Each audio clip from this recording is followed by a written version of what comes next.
evening, and thank you for that kind introduction, Barbara. It's a great pleasure to be here at this institute, and it's a great pleasure to finally meet you after I've heard so many nice things about you and bringing warm regards from your American friends. It was the sort of introduction that my father would have appreciated, my mother would have believed. But it's a pleasure to be with you tonight to talk about some of today's foreign policy challenges. Challenges I think that not only face the United States, but I think also face Europe. Sometimes in my trips to Europe, I find that European audiences have a little bit of different view, and we welcome them. But I think that we do have a number of common challenges that we're going to have to face in the years to come.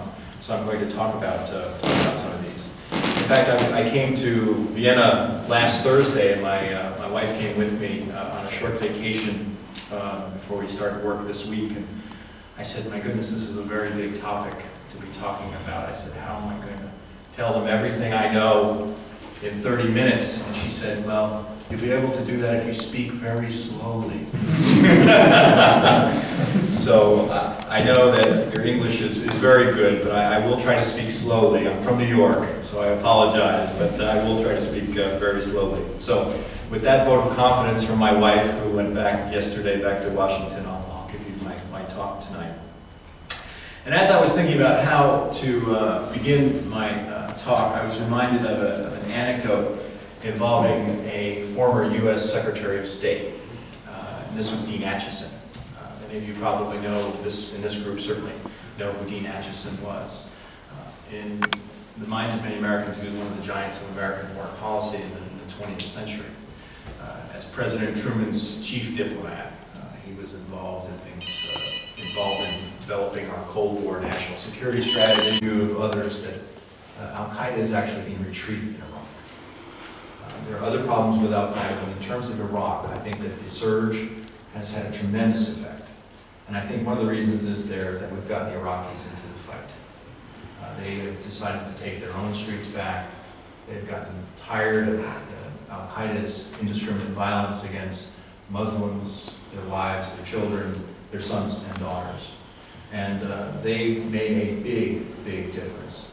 Violence still happens in Iraq, but it's way down from where it was just even a year ago. In fact, General Petraeus, who is our military commander in Iraq, he's actually going to be promoted before Congress last week, talked about the fact that the level of violence in Iraq today, or that week, was the lowest in over 18 months.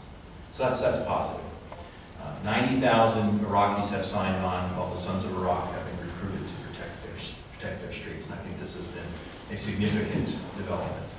The majority of the violence in Iraq is no longer of a sectarian nature, and I think which is a very significant change from where we were about 18 months ago, where it kind of looked like Iraq was on the verge of civil war. A lot of that perpetrated by Al-Qaeda against the Shia, but very little of the violence now is of a sectarian nature. Today, the bulk of the violence in Iraq is by foreign-led members of Al-Qaeda, some foreign jihadists, and special groups, which they're calling special groups, which are trained, funded, directed, and armed by Iran and Iran's Quds Force. The violence in Iraq is targeted as much against international, especially American public opinion, as anything else. The desire here is for the Americans and coalition forces to leave Iraq, whether you're talking about the Iranians, Al-Qaeda, or others.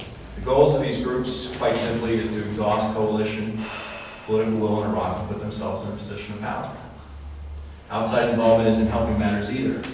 Foreign jihadists, about 90% of them, are still entering Iraq from Syria today. Some insurgent leaders are still present in Syria. Iran is another problem itself. In fact, General Petraeus, as I just mentioned, until recently he was the commander in Iraq, called Iran the single greatest threat to stability in Iraq today. Iran as the single greatest threat to stability in Iraq today. Iran has publicly promised to fill any vacuum in Iraq left by the withdrawal of coalition forces. I believe that's true. We also have challenges with the new Iraqi government. The fundamental problem is that the Iraqi government still isn't really a unity government. I mean, you talk about Republicans and Democrats in Washington, different groups fighting here politically. But the existing government is highly factionalized among the Shia, Kurds, and the Sunni, and even subgroups among them. But progress is being made. For instance, the economy is expected to grow at 7% this year. That's pretty good, which will put people back to work, which I think is important and help undermine the insurgency. Oil wealth is being distributed, revenue is being shared by the central government with the provinces, and former Ba'athists are joining both society and the workforce and the government. But it's my view that no matter how we got into Iraq, and that's going to be debated for quite some time, and we'll probably see a lot of that debated as the presidential election in the United States gets closer and closer, I think it would be a mistake for us to leave before Iraq is stable. I think that's critical. Failure, in my view, in Iraq would strengthen al-Qaeda and other extremists.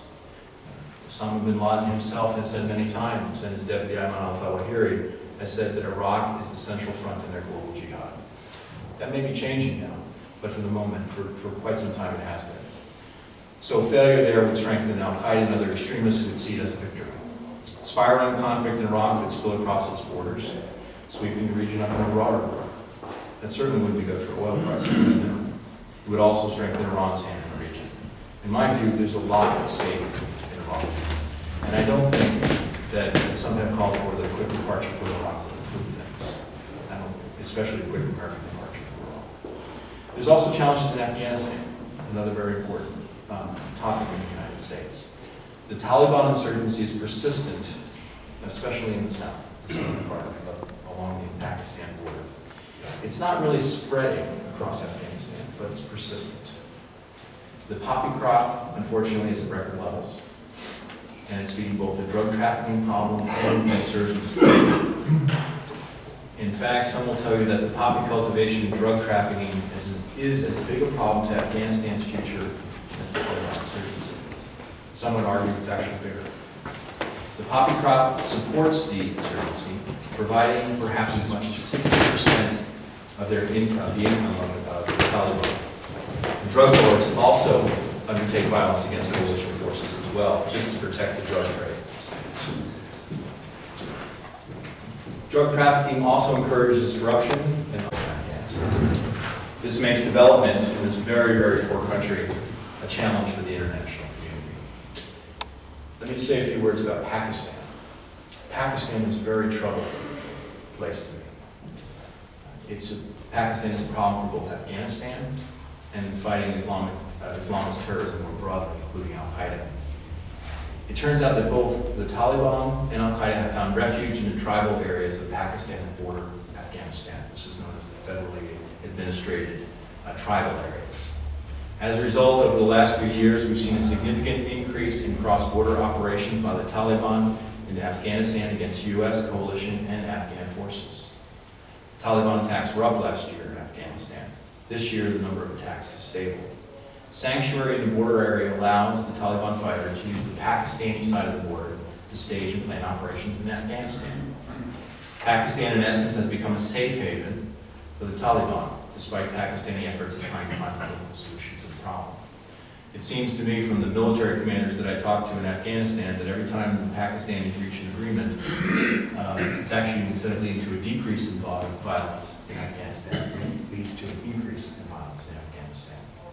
The divisiveness in the Pakistani government is also a problem. But it's actually worse than that. An al-Qaeda resurgence is also taking place in the border area of Pakistan, in the same area. Al-Qaeda, including Osama bin Laden and his deputy Ayman al-Zawahiri, are on the Pakistani